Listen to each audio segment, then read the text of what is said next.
This clip is brought to you by BoutTheOnline.com. Yes, sir. What's good, man? Floss? Oh, man. You know what it is. Same shit. We just trying to get it all together. Talk about these niggas today. We see the shirt say hustling, but we hear like wrestling. I don't know if you mentioned on some chips or something. Right. So, definitely always dope to tap in, man. So, I know you've been out there working out some new music and stuff. We'll be checking out the single Crenshaw, and you got a few things in the pipeline, working on a few projects with the Chill. So, that's definitely good and dope that we're gonna be looking out for that.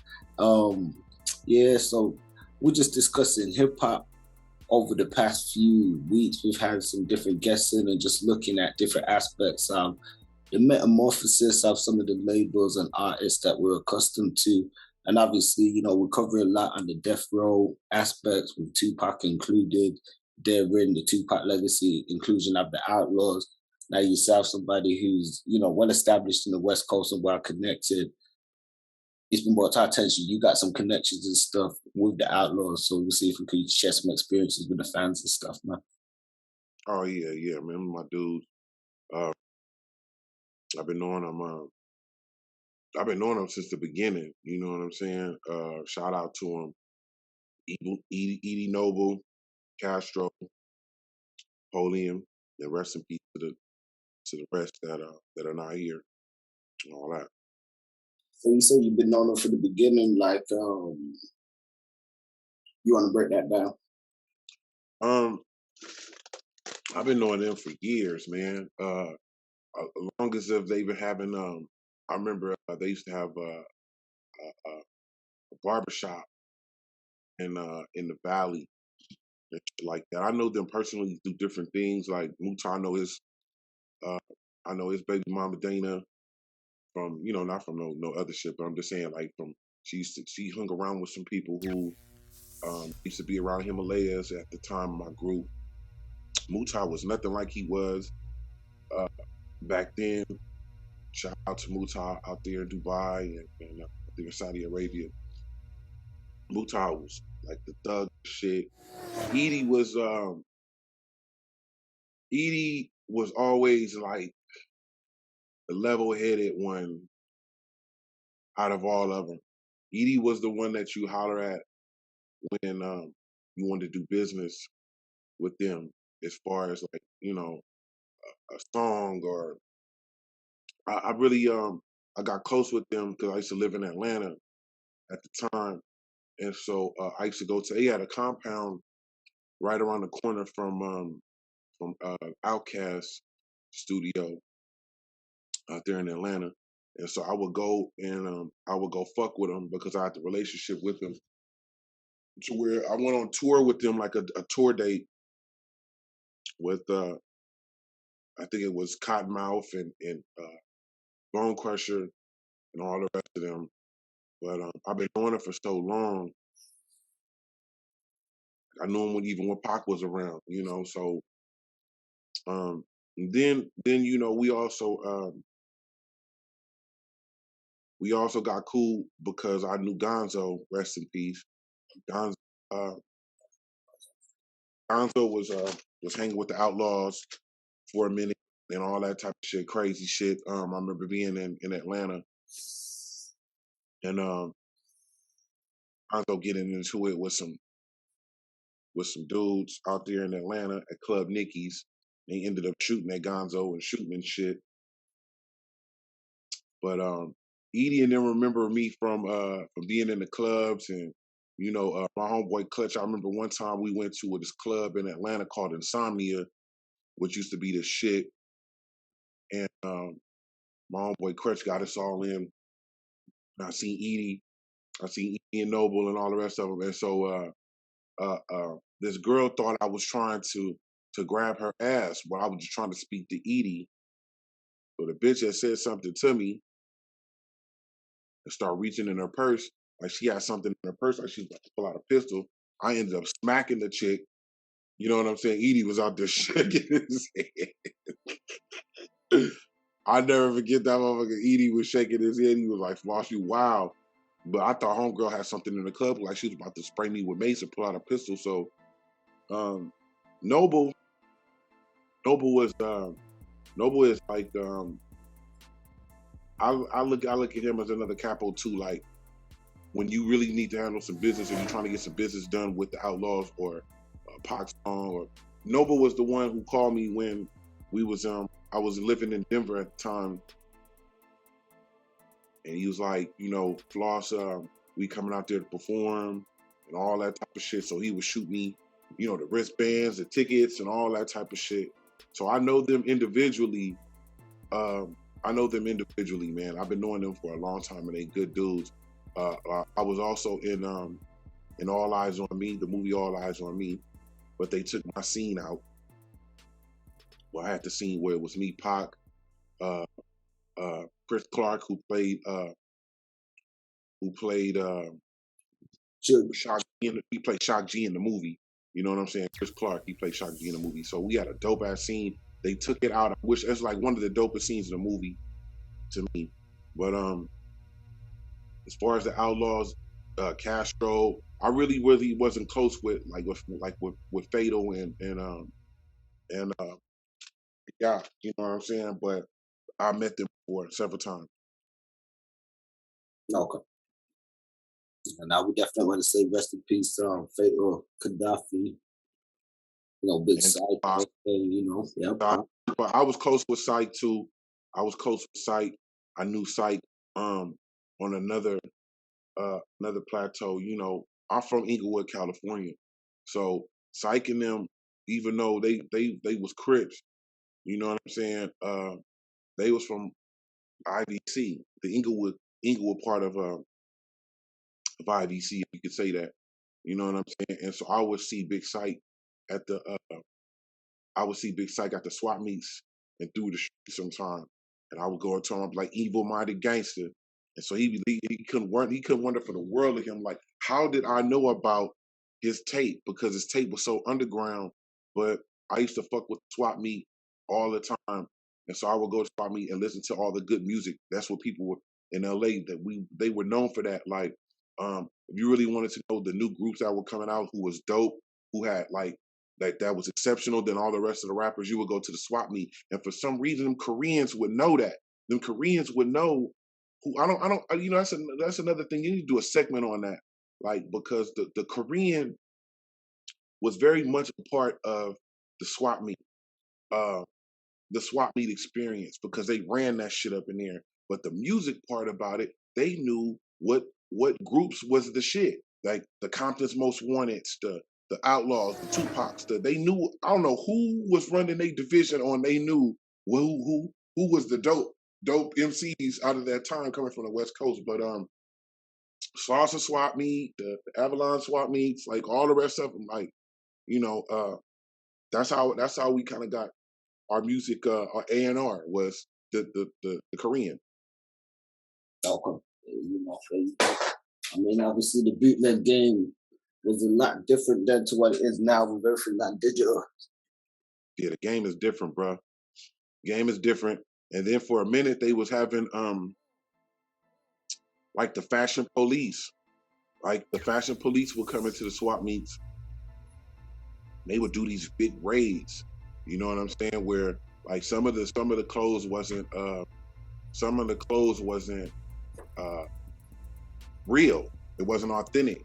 But the music was, maybe they was bootlegging the music and then putting it out there in swap meet. But I know that the Koreans, they was running the music department in the swap meets, and they did a very good job. Remember the days when they used to have like the bootleg movies and all that stuff, man. Right. They had all the shit. But as far as the Outlawz, 2Pac, I knew 2Pac too. I knew Big Stretch. I knew Mopreem. I was introduced to Mopreem through Laylaw because I was signed to Laylaw at the time. But I knew the Outlawz for yeah, and you know, they left one heck of a legacy. And I know it's still going, you know, they continue to do their thing. I believe they're part of a new I seen him promoting some kind of new underground death row mixtape and stuff. Well, yeah, hopefully everything turns out the way it's supposed to, and everybody get their propers and get the monies from. Everybody did put their work in and worked hard and put some of the best music that hip hop has to offer. Big up to my brothers, the Outlaws, because they always have showed me a lot of love. I just did a podcast interview on Edie's podcast and this platform a couple of years ago, and big up to Mutar out there. I'm coming. Fonzie gonna come. I know you talked to Fonzie and told Fonzie to come out there. We gonna come. We gonna come out there together. I'm gonna go to London first, and then from there we'll go out to Dubai. And what's up, brother? Mutar formed to the Muslim religion. Big up to him. He's made a drastic change. For the better. And so I love to see anybody making a change for the better. So it's all it is, G. You know what I mean? Big up to Noble, big up to Edie, big up to Kastro. You know what I mean? Rest in peace to all the fallen outlaws. But them is my brothers out there. So big up to them niggas, man. Definitely salute the whole Outlaw family, man. And it's extensive, even like you said, Gonzoe being involved, and there's been quite a few different outlaws that have added on. Stormy, I believe, at one time there was Stormy Outlaw. So the succession's been pretty dope, man. And they continuing the legacy on their way, the best that definitely in history, definitely in history, in hip hop history. I remember at one time they were signed to. I don't know if they were signed, but I know they were dealing and doing some music with Cashville out there with Young Buck. I remember they was dealing with Baby out there at Cash Money for a second. I try to keep up with them and see what's up with them. You know what I mean? But I've been knowing them for a very long time, and much success to them, and much more music coming from them. They all over the place right now. Yeah, the West is back, man. Speaking of the West being back, obviously, Vegas is always going to be associated with the West Coast or West Coast rap, notoriously. And I believe you're out there in Vegas right now. I mean, I'm out here in Vegas, broadcasting via satellite right now from Vegas. At the end of the day, this is a place where Pac died. A lot of monumental shit goes on here in Vegas. I remember going to Vegas, like being in Vegas, and Mike Tyson had a party at his house. When we pulled up, this nigga had a lion. This nigga had a tiger or something. He had a white tiger wrestling. While we pulled up, he had his bike out there, his Lamborghinis, and all his cars and all that shit sitting in the front. But Mike Tyson's house used to be phenomenal. You know what I'm saying? And so big up to Mike Tyson and this platform, the Mike Tyson experience over there. I be seeing him blowing his big marijuana and all that type of shit and all that. Big up to Mike Tyson. He'll still knock your ass completely out, though.